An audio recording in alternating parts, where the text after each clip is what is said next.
Bonsoir, bonjour à toutes et à tous. Suivant quand est-ce que vous regardez cette vidéo, à quel moment de la journée ou bonne matinée. Est-ce que c'est avant, après le boulot, avant votre lecture du soir, après la lecture du soir ou du matin ou... Bref, bonjour, j'espère que vous allez bien. C'est Florian et aujourd'hui on se retrouve donc pour une nouvelle vidéo et aujourd'hui on parle des Chronicle Case, donc de Rick Riordan et pour commencer donc la pyramide rouge. Juste pour remettre dans la situation avant. Là, Chronicle Case, ça se passe dans le monde, dans l'univers Percy Jackson, comme c'est le Rick Riordan, le même auteur de Percy Jackson. J'ai lu ces livres-là avant de lire Héros de l'Olympe. Chronologiquement parlant, ça se passe après. C'est donc, vous avez la saga Percy Jackson, ensuite vous avez la saga Héros de l'Olympe qui fait également 5 livres comme les Percy Jackson, et ensuite les Chronicle Case qui fait 3 livres. C'est une trilogie. Voilà. Donc, par contre, cette fois-ci, on quitte l'univers grec de Percy Jackson, on quitte l'univers romain des héros de l'Olympe pour aller dans l'univers égyptien, dans la mythologie égyptienne. Alors, qu'est-ce qu'on peut dire de ce livre-là? Déjà, pour commencer, la pyramide rouge. Donc, voilà. Tome 1. Les pharaons ne sont pas tous morts, et les dieux d'Égypte non plus. C'est ce que Sadie et Carter Kane découvrent en apprenant qu'ils sont eux-mêmes les descendants de puissants magiciens. C'est sur eux que repose la responsabilité d'empêcher Seth, le dieu du chaos, de revenir sur Terre. Ils ne seront pas seuls pour accomplir leur mission, la déesse Isis et son fils Horus vont leur prêter main forte. Voilà, donc on reste sur du Rick Riordan, donc on reste sur un public assez jeune. Assez jeune, enfin, ça peut être pour les plus jeunes, quoi. C'est tout âge, clairement c'est tout âge parce qu'on apprend beaucoup sur la mythologie. Et là, moi qui connaissais que dalle en mythologie égyptienne, ça m'a permis de découvrir beaucoup de choses. Mais clairement, enfin, c'était une initiation, entre guillemets, si je puis dire. Oui, on est initié à la mythologie, en fait. Pour moi qui suis complètement novice, hein, je parle bien évidemment. Peut-être que des plus connaisseurs vont se dire oui, effectivement, c'est ça, machin, truc bidule. Ou quand ils vont commencer peut-être en s'y connaissant, se dire tant tel personnage avec qui voit telle mythologie, qui vont peut-être savoir. Enfin, ce côté, je veux dire, il reprend cette légende-là, ce mythe-là et tout ça, c'est super. Moi qui ne connaissais rien, bon, voilà. Après, voilà, c'est. Donc, on suit Carter et Sadie, comme c'est dit. Et du coup, c'est des frères et sœurs qui ont été séparés à la naissance. L'un était avec son frère et l'autre avec ses oncles et tantes en famille d'accueil. Le père disparaît, du coup, les gamins enfin, le frère va chercher sa sœur pour partir à la recherche de son père. Et du coup, ça fout un peu la merde. Enfin, les deux, ils s'entendent pas. Le livre est écrit de façon à ce que vous ayez le point de vue de Carter et le point de vue de Sadie. Mais c'est écrit également de façon comme s'ils enregistrent. En fait, ce que vous lisez, en gros, c'est les deux protagonistes qui racontent l'histoire. Et c'est comme s'ils avaient enregistré sur un microphone. Du coup, au final, eux, ils ont déjà vécu l'histoire et ils vous racontent ce qu'ils ont vécu. Et des fois, pendant que l'un raconte, il y a l'autre qui intervient qui dit: Ah, t'as oublié de dire ça. Ou non, mais c'est pas comme ça, c'est moi qui t'ai sauvé la vie. Enfin bref, des trucs comme ça. Ça rajoute un peu d'humour.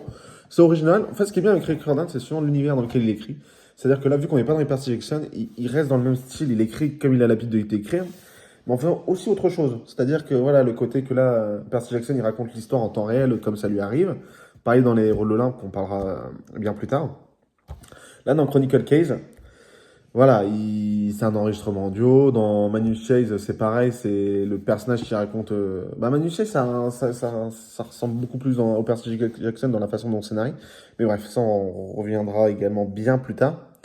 Très, très beaucoup plus tard. Ma phrase n'est pas française. Voilà, bref. Donc voilà, pour le tome 1, du coup, ils doivent partir à la pyramide rouge déjouer 7. On est sur du Riordan, donc des protagonistes qui doivent se rencontrer, qui doivent apprendre à se connaître, qui partent en quête, et comme Rick Riordan, c'est toujours ça, c'est un peu comme un jeu vidéo, en fait. Vous devez... Je vais prendre l'exemple de Dofus, vous allez me dire super. Il y a pire comme exemple, enfin il y a peut-être mieux comme exemple, mais voilà. Vous devez aller chercher, je sais pas, aller chercher la cape bouffe-tout royale dans son donjon. Mais pour aller dans le donjon bouffe-tout royal, il vous faut la clé. Et pour avoir la clé, il faut avoir les ressources. Du coup, pour avoir les ressources, vous allez voir tel personnage. Mais tel personnage veut d'abord que vous lui donniez les ressources qu'il y a dans le donjon des champs. Du coup, vous êtes obligé de faire le donjon des champs. Mais avant de faire le donjon des champs, faut faire ci. Enfin bref, voilà. Ça va pas genre simple, genre je cherche le truc, je lui donne et c'est fini, quoi. Non, il faut y a toujours un truc. Et non, voilà. C'est du Rick Riordan, c'est de l'épique. Je pense qu'on peut appeler ça comme ça, de l'épique, très clairement. Enfin voilà. Le tome 2, le trône de fer. Carter et Sadie Kane ont 5 jours pour sauver le monde. Ils doivent trouver le livre de Ré. Hélas, l'ouvrage du dieu du soleil est éparpillé aux 4 coins de la planète Heureusement, Horus apparaît en rêve à Carter. Une partie du livre est exposée au musée de Brooklyn. Pour quelques heures encore, les deux amis n'hésitent pas. Ils vont pénétrer par effraction dans la galerie des antiquités égyptiennes de nuit, à l'heure où les dieux de pierre et les moments sculptés semblent sommeiller pour l'éternité. Donc là, pareil, en fait, le résumé résume beaucoup l'histoire. C'est un peu peut-être paradoxal ou c'est peut-être un pléonasme de dire ce que je viens de dire. Mais je veux dire, il y a des fois des livres, quand vous lisez la quatrième de couverture, le livre, il vous tease que dalle. Enfin, il vous tease ce qui va se passer ou un truc qui vous donne envie de lire. De dire, mince, il va se passer quoi? Mais là, en fait, Rick Jordan, il dit clairement, voilà, ils ont besoin de ça. Enfin, voilà, ils ont 5 jours pour sauver le monde, il faut qu'ils trouvent tel pas de truc qui est éparpillé aux quatre coins du monde, bam! Genre, on aurait pu juste se dire, Carter et Sadie doivent retrouver un parchemin pour sauver le monde. Voilà, on sait pas combien de temps ils ont, on sait pas où il est, tout ça. Là, non, tout est raconté sur la quatrième de couverture, mais encore une fois, voilà, ils partent en quête, le temps de tout trouver. On apprend comment fonctionne aussi le principe des dieux dans cet univers-là. Enfin, parce que c'est assez compliqué quand même, parce que vous avez... je vais partir du principe que... Enfin, faut partir du principe... Comment dire? Moi, quand j'ai lu cette Chronicle Case, il faut savoir que du coup, vous savez comment fonctionne pour les dieux grecs. Après, vous apprenez comment ça fonctionne du coup pour les dieux romains. Si vous lisez dans, dans la chronologie, comme je vous ai dit avant, en fait, les rôles d'Olympe, ça se passe après Percy Jackson et avant Chronicle Case. Sachant que c'est dans le même univers Chronicle Case, donc si vous le lisez, mais si vous le lisez avant ou après, ça va rien changer. C'est des histoires qui n'ont pas d'impact sur les aventures de Percy Jackson. Bref. Et voilà. Et du coup, c'est pas le même fonctionnement. Pareil pour Magnus Chase, c'est encore c'est un autre système encore différent pour les dieux nordiques et tout. Ce qui est plutôt pas mal. Mais du coup, c'est assez compliqué parce que c'est tous des systèmes différents. Forcément, pour les Égyptiens, les dieux grecs n'existaient pas. Enfin, après, c'est pas non plus la même période. La même période. Pour les Nordiques, à mon avis, les dieux romains, grecs, égyptiens ne devaient pas non plus exister. Donc, ça fout un bazar monstre. Mais ça, on y reviendra parce qu'au bout d'un moment, c'est. L'auteur, il le dit lui-même au bout d'un moment dans Magnus Chess que ça commence à devenir un peu compliqué. Pourquoi c'est pas le même système pour tous les dieux? Comment ça se fait qu'il y a... Enfin, dans chaque mythologie, si tous les dieux ont créé la Terre, l'univers qui les entoure et tout, comment ça se fait qu'il y a plusieurs dieux? Enfin, bref. Ça part un peu en sucette. Mais voilà, du coup, il faut faire abstraction à tout ça. Se plonge dans le livre en sachant que c'est dans le même univers, c'est assez compliqué, mais enfin, c'est assez compliqué. Non, pas du tout, parce que c'est suffisamment bien écrit, puis on se laisse porter. C'est assez facilement. C'est voilà, vraiment des livres. C'est de la fantaisie, clairement. Voilà, comme je vous dis, pour adolescents, jeune adolescent, mais qui peut être lu par tout le monde. Donc voilà, franchement, je recommande fortement ce livre. Enfin, cette trilogie. Passons à l'ombre du serpent, clairement, qui est un banger que j'ai kiffé. Parmi les trois, je pense que c'est le meilleur. Déjà, la couverture, je la trouve grave géniale. Déjà, premier livre que je présente et qui n'est pas en format de poche. Tous les livres que je vous ai présentés étaient en format de poche. Premier livre que je présente en non format de poche. Comme je vous ai dit juste avant,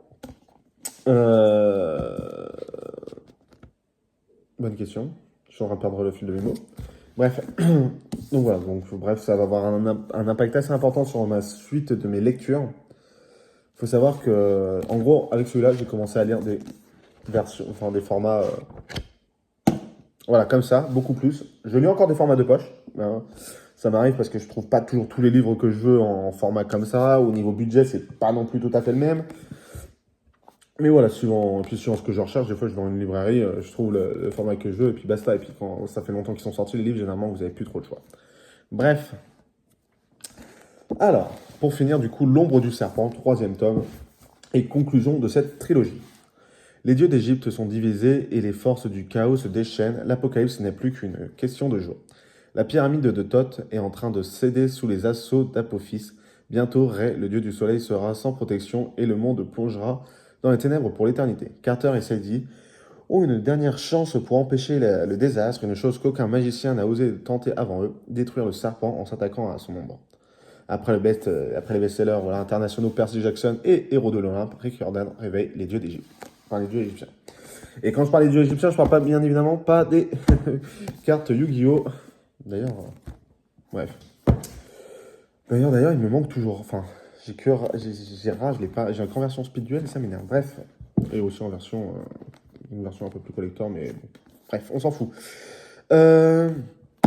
Ce livre-là est génial. Après, ils partent en quête du coup pour tuer l'ombre du serpent, comme c'est dit. Enfin, en fait, les résumés résument énormément ce qui se passe dans le livre, clairement. Après, dans celui-là, donc, on a vraiment une confusion entre les dieux parce que, comme expliqué juste avant, dans le tome 2, ils expliquent comment le fonctionnement des dieux chez les Égyptiens fonctionne. C'est assez complexe à expliquer en vidéo sans spoil le livre ou parler à des gens qui ne connaissent pas forcément le livre. Et si on veut leur raconter sans leur spoil, parce que s'ils ont envie de le lire, ben on va tout leur spoiler. Mais en gros, c'est assez complexe. Enfin, c'est assez complexe, non, c'est très simple à comprendre, mais c'est juste complexe à expliquer, voilà. Donc, ils vont s'en prendre à l'ombre du serpent. Et puis voilà. Et puis voilà, pour sauver le monde, et c'est ce qu'ils arrivent à faire, on va pas se mentir. Après, quand ça reste du jeune adolescent, ça reste du Rick Riordan, donc c'est souvent des happy end, beaucoup d'happy end. Et voilà. Et voilà. Et qu'est-ce que je veux dire? Il y avait un autre truc qui m'avait. Ouais, parce qu'on lit. Enfin. Voilà, ils sont bloqués chez Thoth. Thoth, c'est le seul à résister avec sa pyramide, elle est imprenable et tout, mais forcément, au bout d'un moment, quand en face de toi, t'as Apophis, le serpent de la destruction, enfin, dieu du chaos qui est en face de toi, je pense que t'as beau avoir la meilleure des résistances, si au bout d'un moment, t'as un dieu du chaos en face de toi, je pense que ça doit te calmer un peu. Donc voilà. En vrai, sinon, après ça, ça reste une trilogie qui se lit très facilement, très bien, que je vous conseille chaudement. Franchement, si vous aimez la mythologie, si vous avez kiffé Percy Jackson, si vous avez kiffé Héros de l'Olympe, et puis d'autres livres de l'univers Rick Riordan, où vous êtes intéressé tout simplement par la mythologie, lisez. Comme je vous ai dit, ça se passe dans le même univers que Percy Jackson. Il y a un hors-série justement où les deux protagonistes se rencontrent. Je sais plus ce que j'en ai fait parce que j'avais acheté quand en fait il était le spin-off de Percy Jackson et Carter Chase. Il a un petit spin-off, mais il fait même pas. C'est un essai, c'est une nouvelle. Ça fait même pas 40 pages, ça fait que dalle. C'est vraiment assez speed, assez condensé. Mais voilà, ça se passe dans le même univers, donc en termes de timeline, ça se passe encore de nos jours. Donc, encore une fois, par contre, les dieux égyptiens n'ont pas l'immortalité comme ils ont les dieux grecs, c'est encore un autre fonctionnement. Donc, c'est. Franchement, c'est à découvrir. C'est Ray Jordan, il remet ça encore au goût du. Enfin, il remasterise ça, il remixe ça au goût du jour pour faire une histoire contemporaine, enfin quelque chose de moderne et tout, et on se laisse facilement porter par l'histoire. Les personnages sont attachants, et puis voilà, on voyage à travers la mythologie, on voyage à travers le monde, on voyage à travers l'Égypte, voilà. Donc voilà ce qu'on peut dire sur cette trilogie-là, que vous pouvez également retrouver encore assez facilement en librairie, à la Fnac, sur Amazon, en format Kindle, en format sur Audible et tout. Enfin, il y a plein de plateformes pour les trouver. Et franchement, ça se lit assez bien. Donc, je vous conseille largement de les lire. Moi, c'était une surprise. C'était un gros coup de cœur et une grosse surprise parce que j'avais beaucoup aimé les Percy Jackson. Et je ne savais pas à ce moment-là qu'il y avait Héros de l'Olympe encore. Et du coup, c'est pour ça que j'ai lu cela. Et franchement, j'avais kiffé. Donc voilà pour cette dernière vidéo de l'année 2020. Enfin, au moment que je tourne cette vidéo, il y a de fortes chances que ça soit la dernière. Après, on verra s'il y a peut-être une petite. Comment ça s'appelle?